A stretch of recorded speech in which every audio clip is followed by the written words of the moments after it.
Star of Rebirth by Bernard Wall. Tanta knew the red star was the home of his people after death,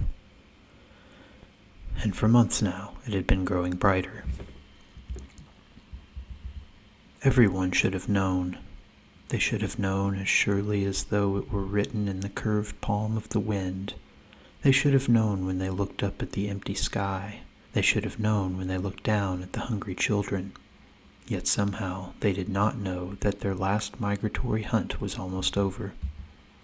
The straggling band had woven its slow trail among the mountains for 40 days of vanishing hopes and shrinking stomachs.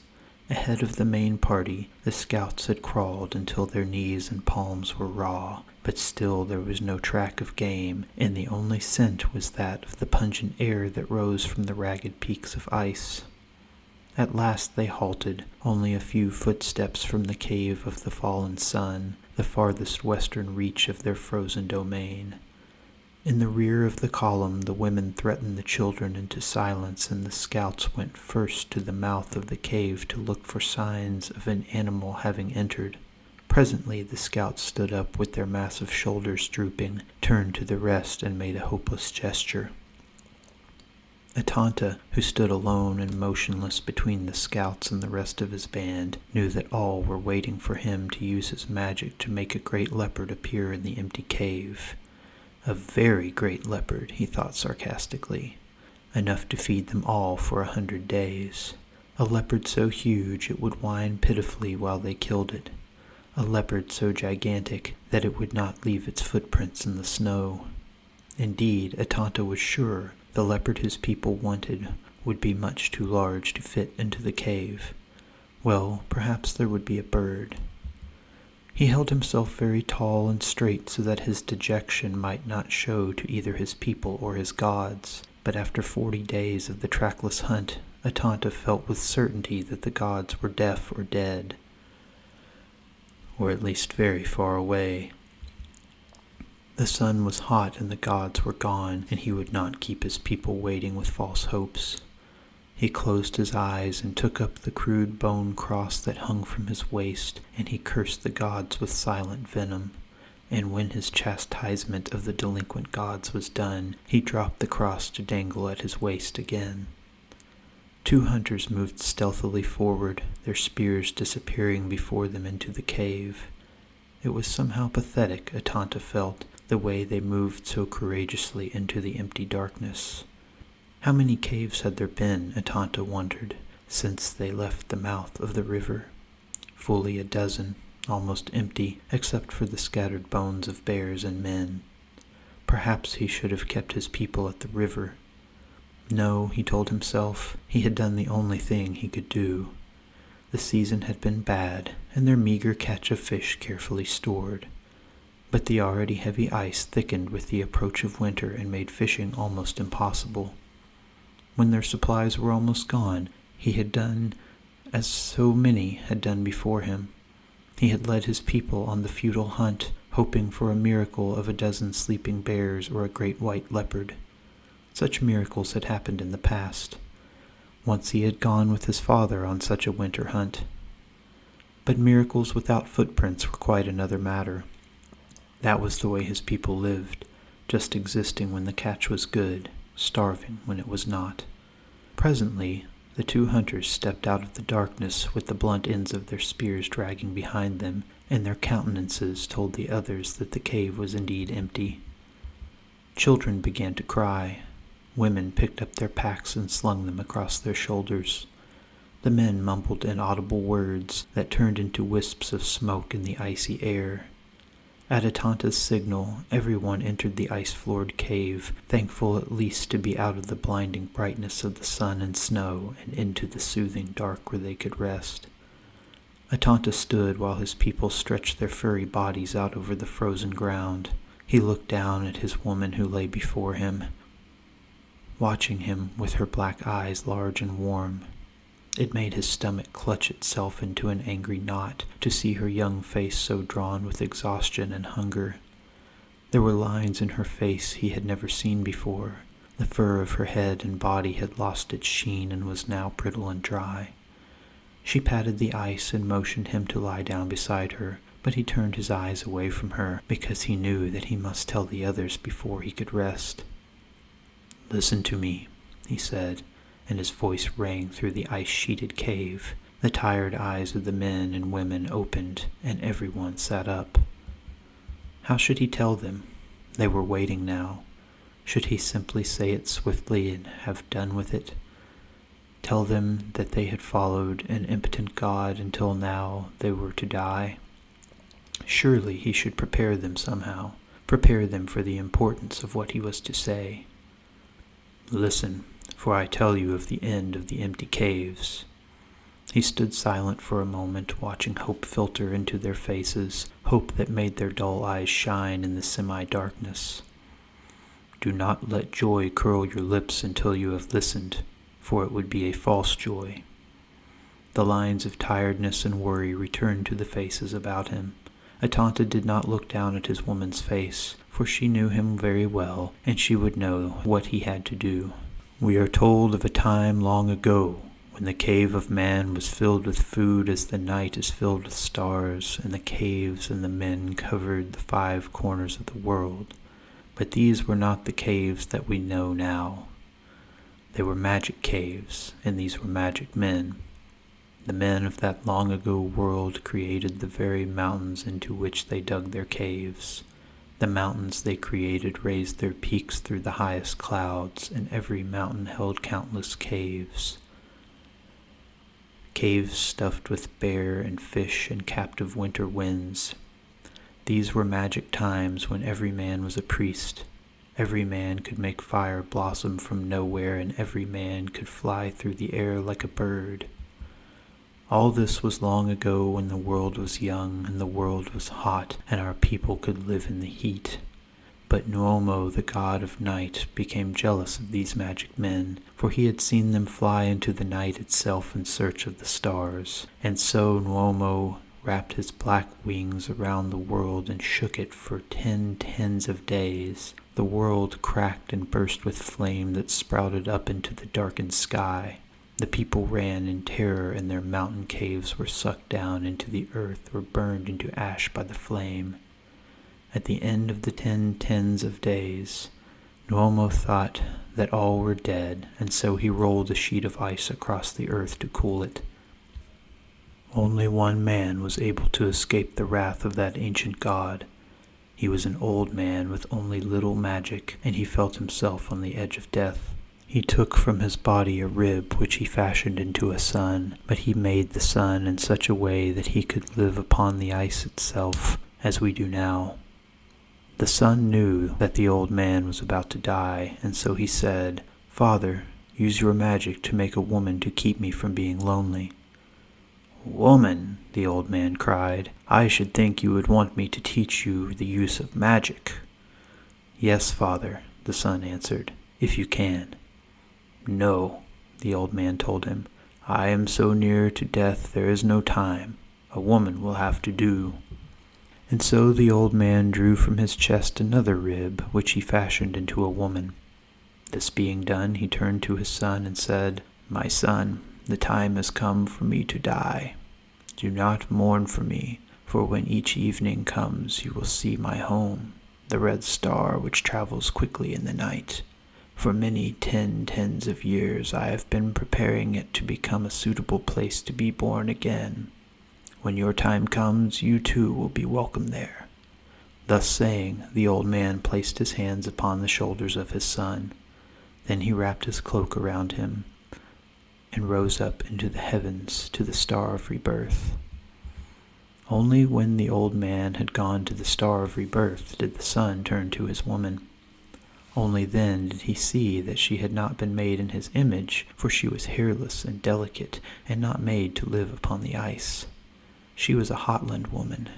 But the son, whose name was Dector, took his woman, whose name was Santia, shielded her from the icy winds, and comforted her as best he could.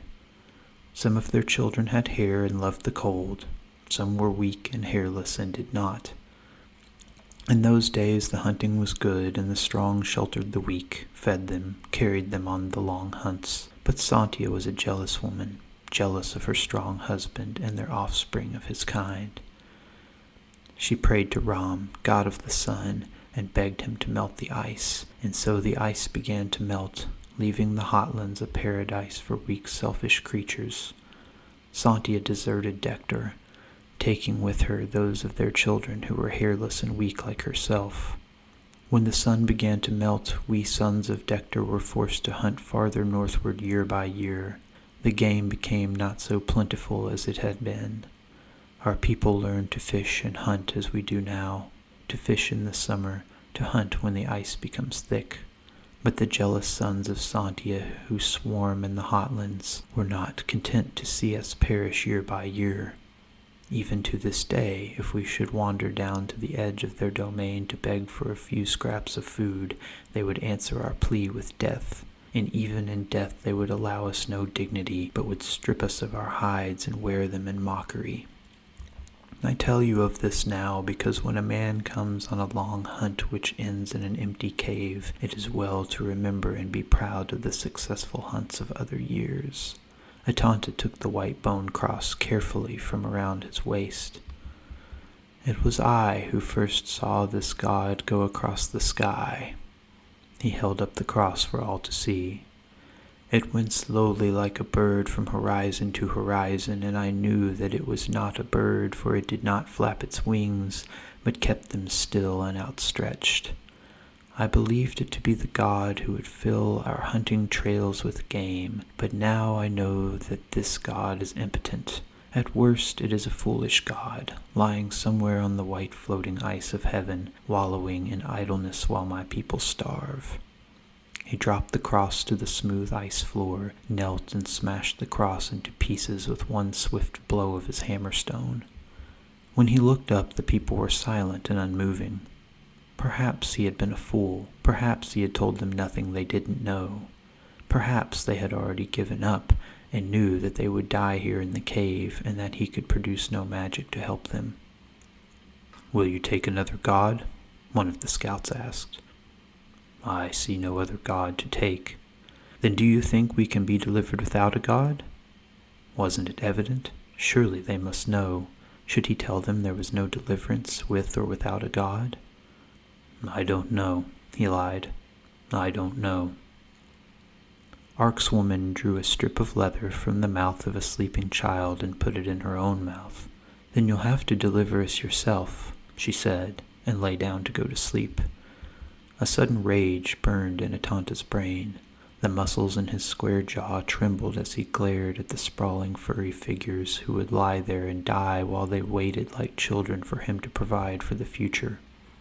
Abruptly he turned and left the cave, and walked out under the yellow sun that made the ice-covered mountains shimmer. He felt that he must get away from them. He did not want to die with fools.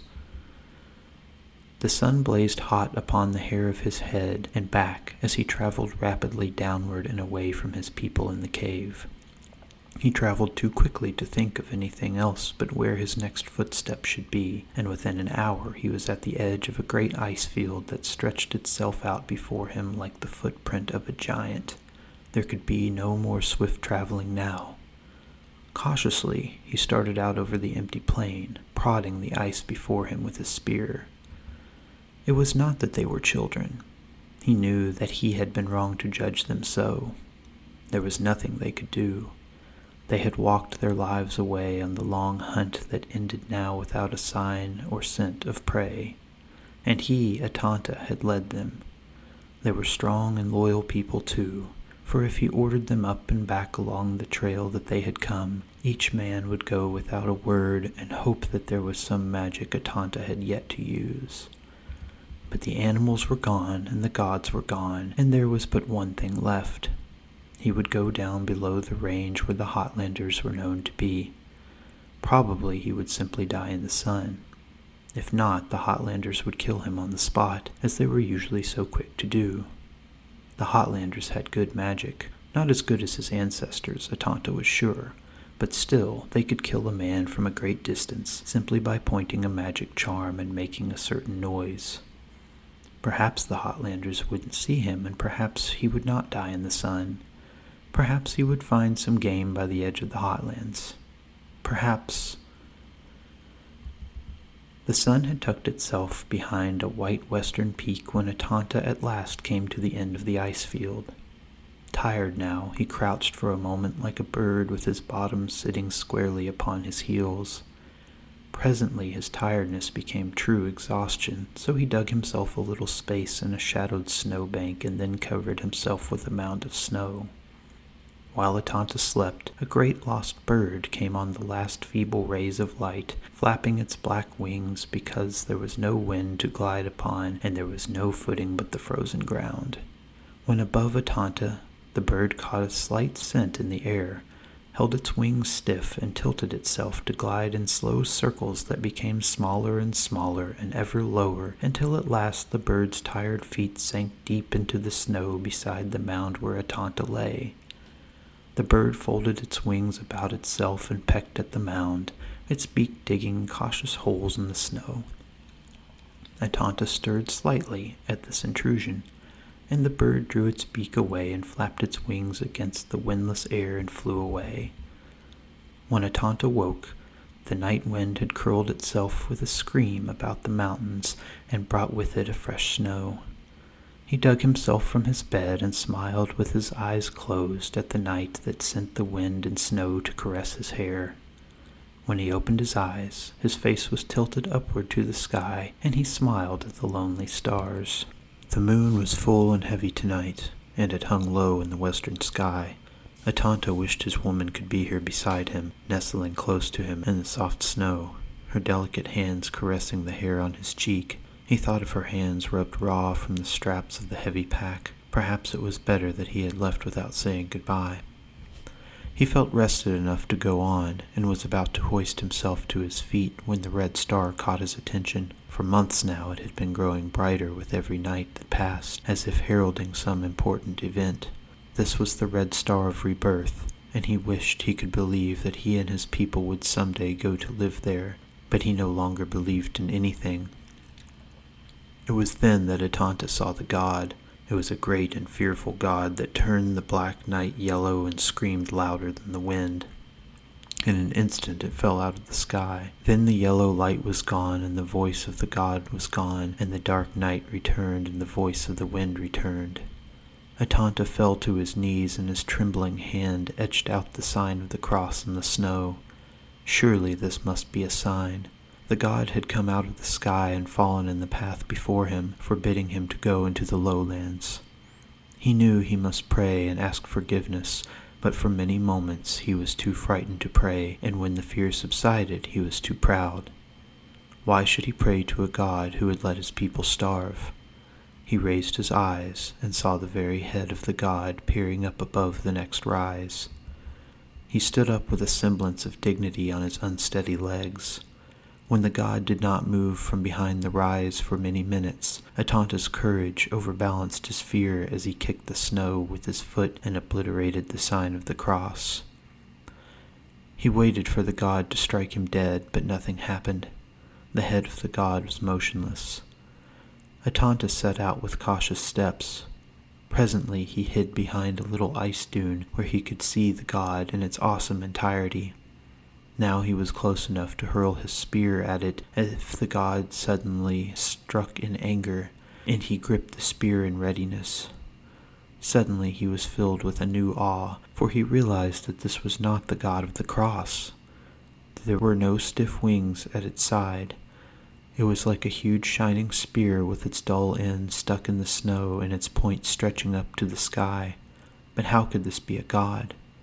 Perhaps he should not yet pray. Time had shown there were many false gods. Presently a black mouth appeared magically in the side of the great still thing. The mouth sucked in the icy air for a moment and then extended a long jagged tongue down to the fresh snow. Tanta saw something move in the blackness of the gaping mouth, and then a figure stepped out onto the tongue and looked about at the falling snow and the white jagged mountains in the darkness. It was the figure of a man.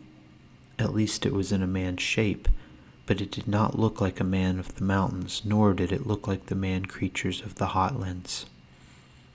It walked slowly and laboriously down the tongue, and it seemed to be made of the same shiny stuff as the tongue and the flying wingless god itself. For a moment, Tanta wondered which was the god, the great huge thing with the mouth and the tongue, or the man-thing. The stranger stepped off the tongue into the snow, where he knelt and scooped up the snow in his arms, tossed it into the wind, which hurled it to the ground again. Then he stood and clutched his head. For a moment, Tanta thought he had taken his own head off, but then he could tell that he had taken a covering off his head, which he tossed into the snow. Then it seemed that the man had been entirely covered, like the men of the Hotlands who wore furs. Presently the man had taken off all his covering and stretched his furry arms up to feel the sweetness of the wind. Tanta leaped up, shouting his surprise, for this was a true man. For a moment the man was startled, and then his face filled with joy. Showing his empty palms, he began to walk slowly toward Tanta. Tanta moved to meet him, the dark fur of his shoulders glistening in the moonlight. He spoke, but the man did not understand. Then he pointed up to the sky, then to the man, and tilted his head questioningly. The man smiled and nodded his head. He pointed to the sky, but not straight up. He pointed to a spot low in the west. He pointed to the Star of Rebirth. While Tanta watched in unbelieving awe, the man touched his own chest, then stooped to lay his palms on the snow at his feet. Then he pointed once more to the red star and made a rapid upward gesture. Then he laid his closed hands beside his head and pretended to be asleep. His fingers opened and closed again and again. "Many sleeps," said Tanta, understanding. "10s of 10 sleeps." Smiling, the man straightened and made a rapid downward gesture, ending with his palms again on the snow. Then he stepped forward, placing one hand on his chest, the other on Tanta's. The two furry men stood as tall and straight as their dignity could make them, and their faces were bright with joy. Then Tanta took the hammerstone out of the binding about his waist and tossed it into the snow. The man nodded. Stepping back, he lifted his hand in an arc across the sky and offered Tanta the stars.